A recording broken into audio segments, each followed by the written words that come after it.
Story time. I'm Dr. Monica Blyde. I provide assessments for ADHD, autism, specific learning disabilities, and giftedness in children and adults. I am also a neurodivergent clinical psychologist and living with chronic medical illnesses. So recently I did a post on the assessment and diagnosis of autism in BIPOC children and why it happens way too late and is missed so often. And I had a few people reach out to me telling me about their experiences with having so much trouble getting their children accurately and appropriately diagnosed with autism. So I wanted to share my story as a mama of three neurodivergent children. So my 6-year-old daughter was recently assessed and diagnosed with ADHD and autism.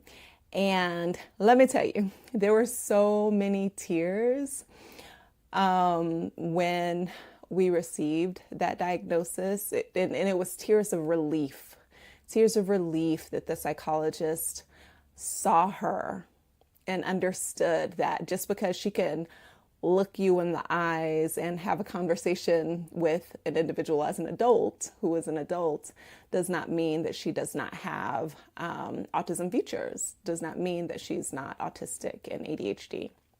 So let's travel back in time. When I first noticed that there were differences in her, she was just before 2 years old.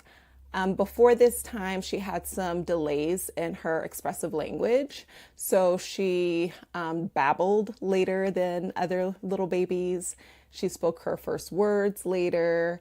She said her first phrases later than other little kids in the Mommy and Me group that I was in. And then I also noticed some things. She had different sensory sensitivities. Her bathwater had to be a very specific temperature, and her food, and she was extremely picky in her eating.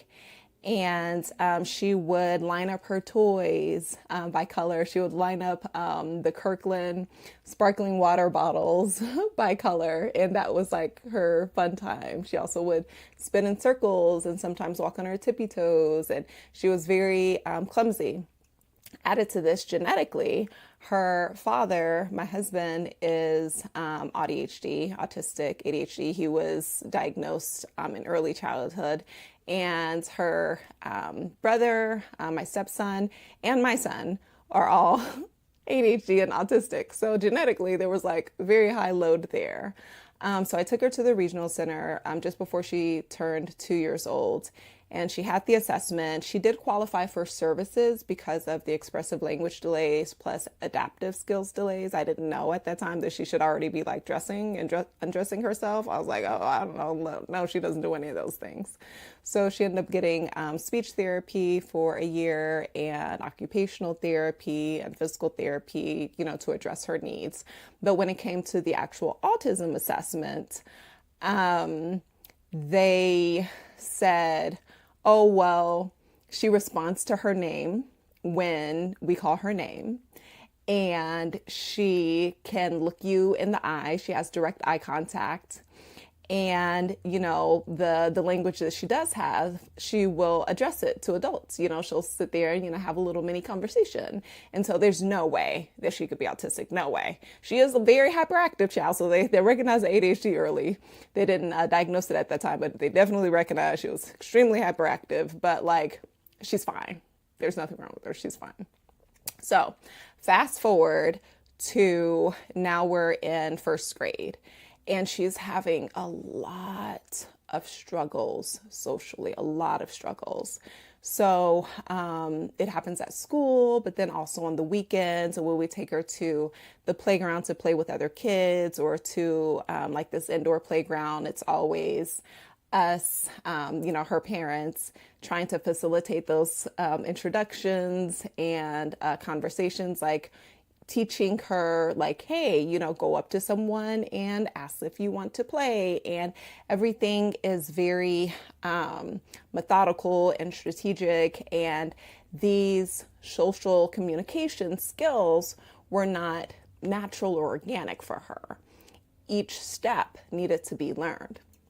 And so I'm noticing that. And then there's still so many sensory things. Like for a while, she actually, back when she was 2 with the regional center assessment, she would wear like 4 or 5 pairs of socks at a time. So just needing that like sensory input.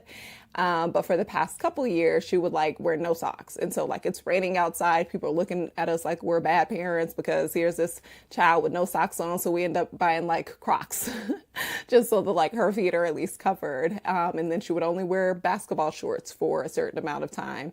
And so I'd buy like 9, 10 pairs of basketball shorts on Amazon just because she was very particular about like fabrics and textures and trying to find food that she would like. It was a lot.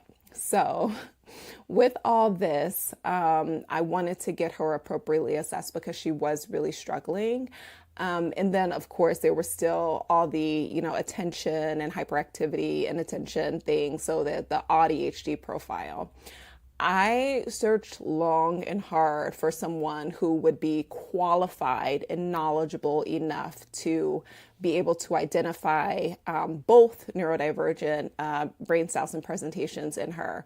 Because honestly, most clinicians just don't know. They don't have the training or experience. They're still working on very outdated concepts of what autism looks like, usually concepts of autism in those with very high support needs or individuals who are very stereotypical.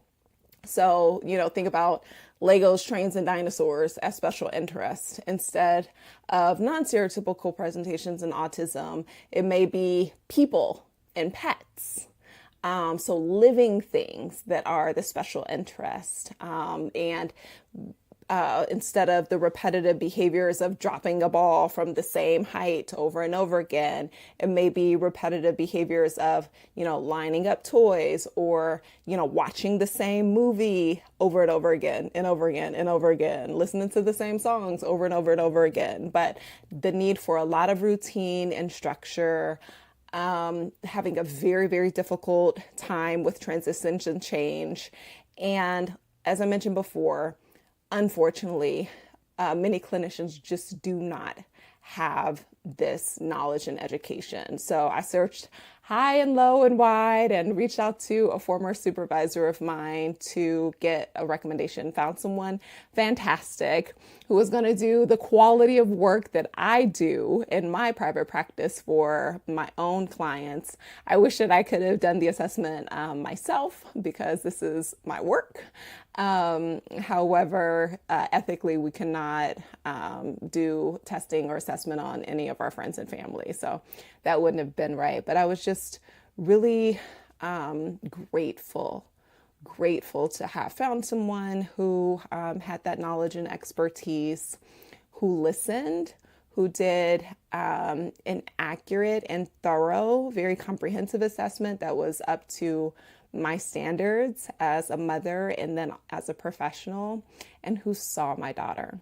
So I'm going to do a part 2 of this video that gives you some tips for when you are trying to identify who would be a good assessment clinician for yourself or for your child. So look for this, run if you see this.